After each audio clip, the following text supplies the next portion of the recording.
Breaking news చూస్తున్నాం. ప్రపంచంలో మరోసారి లాక్డౌన్ విధించబోతున్నారా? ప్రపంచాన్ని వణికించేందుకు చైనాలో మరో వైరస్ తయారీ కానైంది. అయితే ఈ నేపథ్యంలో ఈ వైరస్ విస్తరించే అవకాశం ఉంటుందనే అంచనాలు వేస్తున్నారు.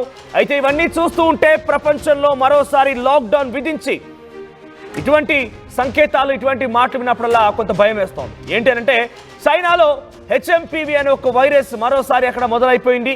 హెచ్ఎంపివి అంటే హ్యూమన్ మొటానిమో వైరస్. హ్యూమన్ మొటానిమో వైరస్ అనేది అక్కడ స్టార్ట్ అయింది. ఇది ముఖ్యంగా చిన్నారులు, వృద్ధులపైన అధికంగా ఈ ప్రభావం చూపిస్తోంది. నిమోనియా, వైట్ లంగ్ కేసులతో ఆసుపత్రిలో చేరుతున్నారు చిన్న పిల్లలు కూడా.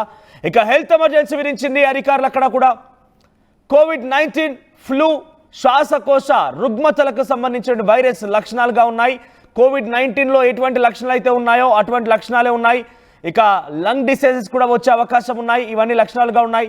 దగ్గు, జ్వరం, ముక్కు కారడం, గొంతు నొప్పి లక్షణాలు కనుక ఉంటే అది ఈ వైరస్ ప్రభావాలకు సంబంధించి వైరస్ లక్షణాలుగా చెప్తున్నారు డాక్టర్లు.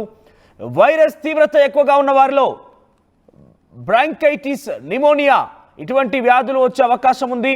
ఇక ఇన్ఫెక్షన్ సోకిన వారు 3 నుంచి 6 రోజుల్లోపుగా బయటపడనున్నాయి ఈ లక్షణాలు.